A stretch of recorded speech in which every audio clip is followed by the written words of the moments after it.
I am female 46, and my brother is male 35.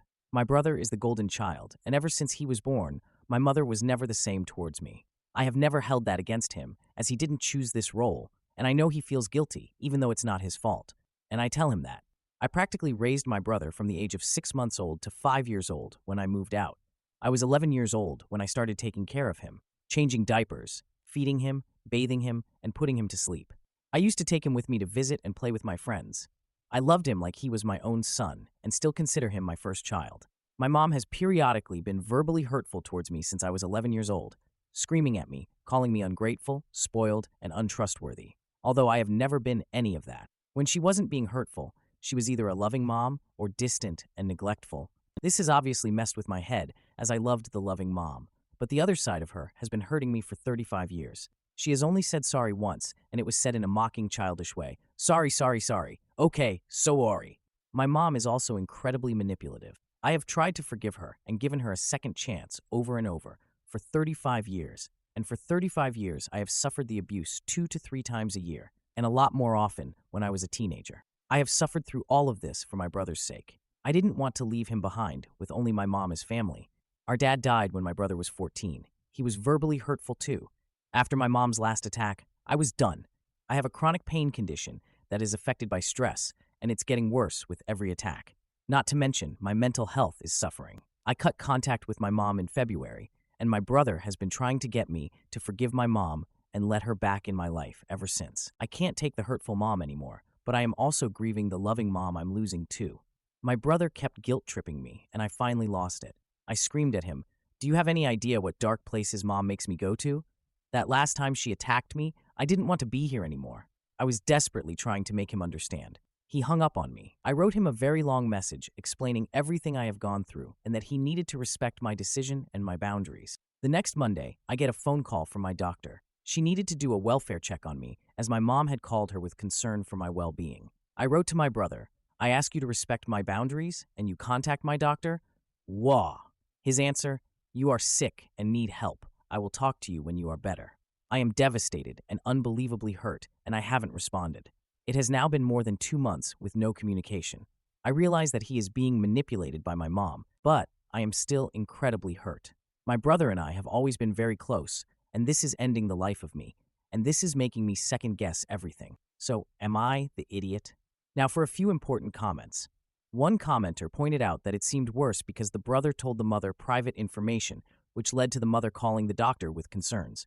They mentioned that if the brother had called for a welfare check, it might have been different. The original poster responded, confirming that the brother told the mother, and knowing their mom, she used the information to manipulate him. The mother would likely say things like, "See, I told you she is mentally ill.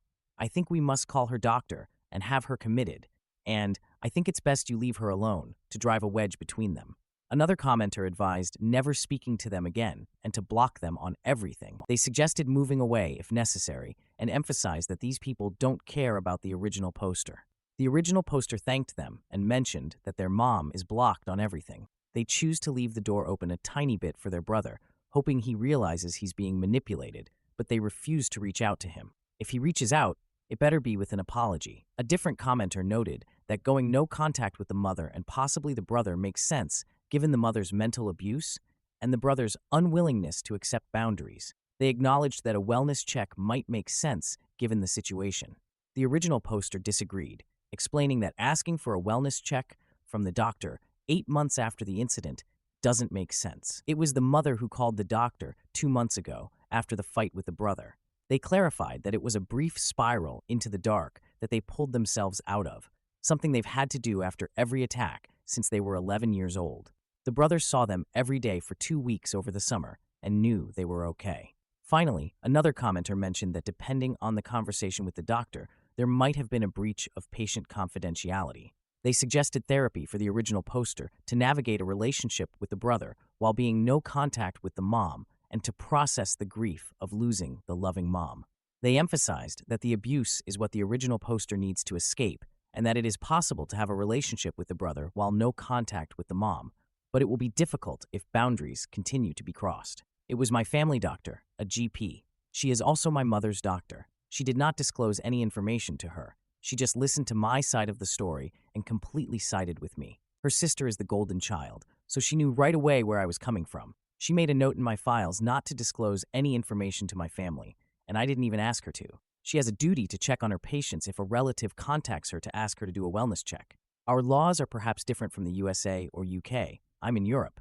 I have been in therapy for 3 years, and this is why I have the strength to go no contact with any and everyone who is harmful to my well-being. My relationship with my brother can only be saved if he gives me a massive apology and a promise to respect my boundaries in the future. If not, he's on his own. I will not engage with him until he does. Now for a few comments.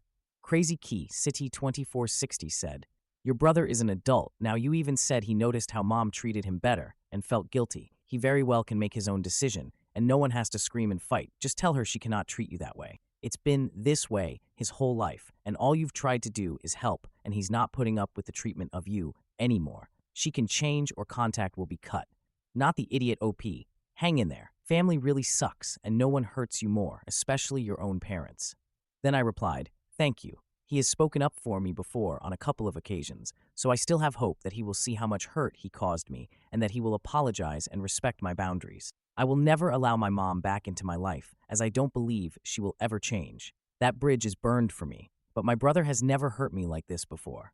I still very much want him in my life, but I will not be the one trying to reach out to him. He needs to decide if he wants me in his life and see the error of his ways." Then Forward Plenty added, "NTA, that is the dynamic of the golden child. He has to take up his mother's cause over his own or yours. You think of it as manipulating him to call your doctor, but it was his choice to choose what your mother said over you, because he has been conditioned to so that for his whole life. So I call this the trash taking itself out. He made the decision to cut you out of his life because you cut your mother out of your life. He can't risk losing golden child status by supporting you. It hurts for sure, but you have the opportunity to work on your mental health without your mother's awful influence and your brother's insidious support of his mother against you, whether you have realized it or not." I responded, "Thank you for the support.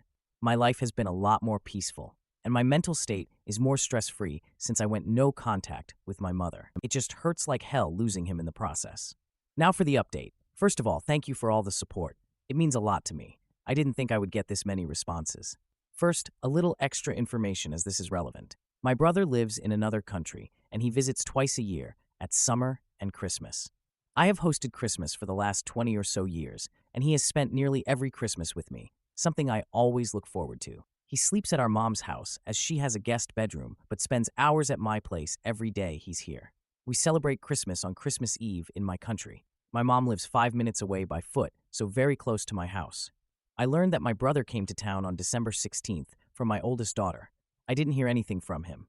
I was miserable. My boyfriend saw me get more and more sad and depressed as the days went by, up to Christmas Eve. The thought of him leaving the country again without me seeing him was ripping my heart apart, and my boyfriend knew that. He is himself a younger brother with an older sister, and he told me that my brother was undoubtedly too scared to reach out to me. Big sisters are scary when they're mad. After a lot of persuasion, he got me to reach out to him. He suggested I message him. "Want to talk?" I couldn't get myself to do that, so I sent him a gif of a woman opening her door smiling with a big welcome sign by the door instead. And then I waited. Nothing. No reply. Christmas Eve comes, and I am in no mood to celebrate, but I have to get it together for the kids' sake. I go take a shower and hear the pling from my phone. It's a message from my brother. "Can I come give you a hug? I'm sorry I hurt you. I was afraid I had damaged our relationship forever." I felt like sobbing with relief. I told him, "Of course, you can." He came over after dinner, and we talked. There were tears from both of us, especially from him. It was plain to see that this had taken its toll on him, too. He was genuinely sorry, and told me it was our mother who had contacted my doctor, not him. I already knew that. He said he had accepted that my mom and I were better off being apart, and that the relationship couldn't be saved. This was everything I had hoped for. We spent the rest of his trip connecting again, talked, and played board games like we always do. This was my Christmas miracle. I got my baby brother back. He flew back home today. This is my update. Am I the idiot for dumping my boyfriend after his best friend's creepy sweater stunt and his drunken meltdown? Boyfriend told me his best friend wanted to get awkward family photos taken at a department store while wearing ugly Christmas sweaters. Fine by me. Fun little thing for them to do. But today, he calls and tells me she gave him the sweater they were going to wear, and it's a custom-made sweater with her dogs and her face on it. He made it clear he didn't know about it, and doesn't want me to feel like he's wearing another woman's face like he loves her, but more like he loves her dogs. It more so threw us both off. as it's extra. We've talked about this girl multiple times, and my feelings about them and boundaries. He only recently changed her name in his phone as half-girlfriend from an inside joke, and it also upset his ex. And it took me telling him, it made me uncomfortable for him to change it. I know he sees me as a priority over her, but I can't help but feel uncomfortable about this. AIO? Now for a few important comments. All the comments tell her this relationship is toast. I really didn't expect my first post to get the response it did. Wow. But here's an update on the situation. Last night, I worked NYE while my boyfriend had the night off. He was going to go get the Christmas photos taken with his best friend, but when they realized the store was closed, they just went over to her place to hang out. He looked me in the eyes before I left and told me he wasn't going to drink. But when I called him after I got out of work, he was drunk, as his best friend told him to do shots. He's gotten drunk at her place before and stayed the night without telling me beforehand, so I really didn't know if he was planning on staying or not. I was upset, and he could tell and asked me to pick him up, except it would be an hour worth of driving for me after an extra day of work to go pick him up. Thankfully, someone gave him a ride home. I ended up going home, calling a friend of mine, and talking things through. He agreed that the sweater thing was weird, and the time I'm on the phone, my boyfriend calls me 5 times. I eventually hang up and call my boyfriend. He's crying and a mess, and I can barely understand him, so I get up to go see him. I've had a history of bad panic attacks, and I know how bad they are and didn't want him to be alone. He had a mental health episode and kept spewing self-hate and asking me what I saw in him, not living up to his potential, on top of a lot of other things that I didn't understand in the exhaustion/drunkenness. I let him stay the night at my place because I knew he didn't want to be alone, and I was worried about him, but soon after we got home, he threw his empty vape across the room and started beating his fists on the couch and yelling, complaining about a game. I was getting incredibly concerned because I'd never seen him act like this. He almost immediately passed out after the outburst, though. He admitted he doesn't know what's been going on, but his mental health has been in a bad space lately. Last week, we got in a bad fight while we were drunk with yelling and crying. We talked things through, though, and I figured we'd talk things through when we woke up, but I already wanted to send him home and be alone with his violent behavior. But he started crying when I brought it up. He spent most of the day sick in the bathroom. He said he only did 2 shots all night, so I'm not sure if he's lying or if he just ended up with a stomach bug at a bad time. At one point, he was in the bathroom and his phone wouldn't stop ringing. After the 3rd phone call, I got up to look and the call was from 1/2 GF. The moment he came back out, I told him he was leaving and he was single and I would be ordering a lift for him home. You were all right that the half-girlfriend thing was the big red flag, as weird as the sweater was. It hurt me the first time he said it, and we discussed it, and he said it was a joke, but promised he understood and would change it in his phone. When I brought it up to him, he said that she had asked him to change it back, so he did. I told him he'd chosen her over me. The history behind the name is that my boyfriend used to live with her and her ex was so terrible that by comparison, my boyfriend was better to her, and so she would call him her half-boyfriend. My boyfriend actually had asked her out in the past, but she rejected him, saying they were better off as friends, and he agreed, saying he didn't want to date her. Obviously, though, she has no respect for me or for my relationship, and I can't trust my boyfriend when he's around her, so he is no longer my boyfriend. I'm a bit of a mess right now, to be honest. I'm exhausted from dealing with him and not sleeping because of it.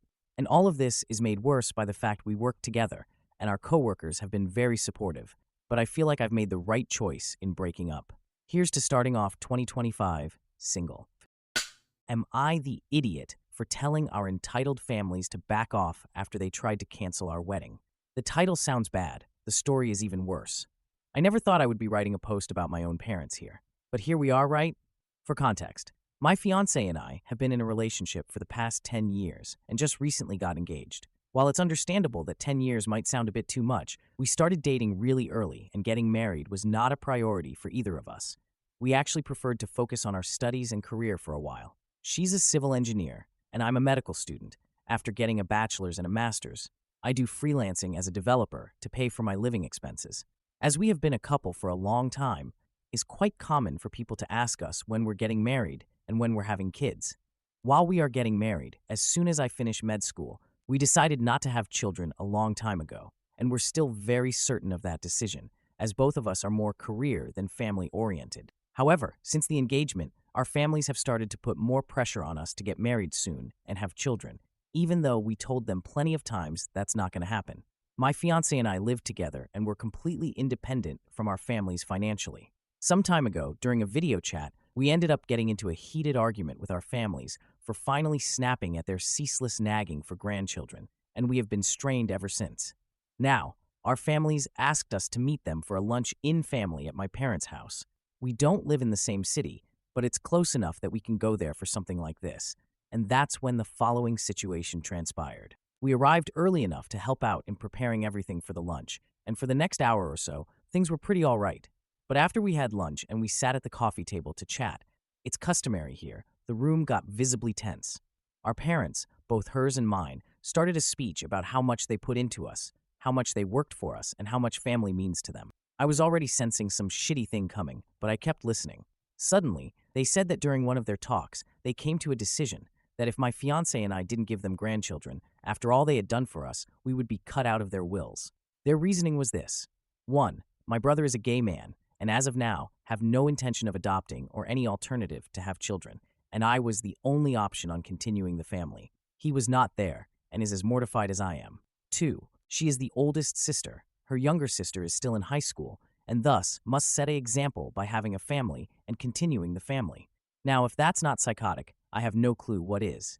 We quickly looked between ourselves and immediately left their house. We haven't spoken to them since, but as far as we are aware, we're disowned by now. I never thought I would have to go through that, just because I don't want to have children. But it just shows how much entitlement they think they have. Cheers. Now for the 2-month update. I did not expect to be back so soon, but here we are. About a month ago, my fiancé and I posted here about how both of our parents decided to threaten us to be taken off their will if we did not give them grandchildren, which we won't be. Anyhow, they struck again, and my fiancé is really fuming with rage now and wants to share the situation with you all. There are some points that will need clarification, and I'll try to make them along the way. First, as we mentioned in our last post, due to the absurdity of the situation our parents were imposing on us, we felt that we do not want them on our wedding. Thus, we rescinded their invitation as a whole. My brother is my best man, and he supports us wholeheartedly. Now we get to the point of the post. After we left my parents' home that day, we had absolutely zero contact with them. They made their decision, and we made ours. We thought that was going to be it. Now, one thing that needs to be clarified. Our wedding was planned to be happening in October 17th. However, due to the pandemic outbreak, these large gatherings of people were completely prohibited, on my region at least. But thankfully, the venue we had acquired is run by the most lovely administrators. As soon as the outbreak started, they contacted us and gave us every assistance needed with rescheduling. Thus, we rescheduled our wedding to 2021 in the same month, as the situation is still uncertain. That can change, but shouldn't for the time being. We aren't really bothered by it, as we understand the situation is very dire, and we don't mind waiting for a time which everyone will be safe, possibly. This morning, while I was studying for some exams I'll be having at school, my fiancé got a call by the venue administrator, asking why did we want to cancel our wedding. Obviously, that was very strange and confusing to us. My fiancé let them know that we had no desire to cancel or wedding, and further asked what that was about. Apparently, my fiancé's parents called the venue on our behalf, telling them that we no longer wanted to rent the place as we would no longer be getting married. Now let me explain why the venue was leaning on accepting this situation. In my country, our IDs carry not only our ID and social security, equivalent, number, but also the name of the parents. And to rent a venue, you need to provide your ID for them as a bureaucracy requirement. I don't know if that's how it works everywhere, so I wanted to make it clear. Apparently, they wanted to take advantage of that fact and tried to dupe the venue to cancel our wedding. Luckily, the administrator is quite smart and saw that on our sheet, needed for rental. There is only 2 names/numbers for contact if we can't be reached. One is my brother, and the other is my fiancé best friend. At the time we booked the place, we were already in a strained relationship with our parents, so neither of us put them as contact. The administrator actually paid attention and reached out to us. Otherwise, we might have lost our special date, deposit, and dream venue. I'll be honest, I never expected that kind of behavior from anyone in our families, but it seems I was wrong. Anyhow, now, my fiancé is letting out fumes, and I'm trying to calm her down. We already sent a contact to her parents and mine, as we are sure they are in this together, telling them to never meddle in our lives again. My brother is as angry as we are, and he just told me he was heading to their house to confront them. I don't even know how to feel right now. I'm crestfallen, if anything. I never expected or wanted things to be this way. But neither of us will go back on our decision of not having children. Truth be told, I already have the papers for sterilization ready. I just hope that one day they see that their entitlement just lost them their son and daughter, all because of grandchildren that will never exist. Cheers. Now for some additional thoughts. Thank you all for the nice replies. We really appreciate it. We just spent the whole afternoon calling all our services, making sure to create methods so this never happens again. It's taken care of, and thank you all for the advice. I don't really know what my brother told them as he went from there to his work. I did get a text from them complaining that we released our rabid dog on them, which is amusing, to be honest, as my brother is a very calm person. We won't contact them again. Once more, thank you all for the kind words. We are really thankful for all the replies. We decided on passwords with all our contracts and shouldn't have any further problems. For those who asked, our parents didn't give us a dime to pay for our wedding. We worked ourselves and paid for every little thing. They have absolutely no right over it. We don't want their money, neither do we need it. We're just sharing and venting our frustration. Anyhow, thank you all for the lovely replies and awards. Cheers. Now for a few comments. One commenter asked if it was both sets of parents involved or just the fiancés. The original poster replied that it was both sets of parents. While her parents called the venue, his were also involved. Another commenter mentioned the topic of being cut from the will. The original poster responded, saying they never wanted their parents' money. If they did keep them in the will, they would probably donate it to charity or give it to the fiancé's sister. They don't need it, neither does the brother. They didn't cut them because of the will, but because they were trying to control their lives. The inheritance was never the reason for the strained relationship.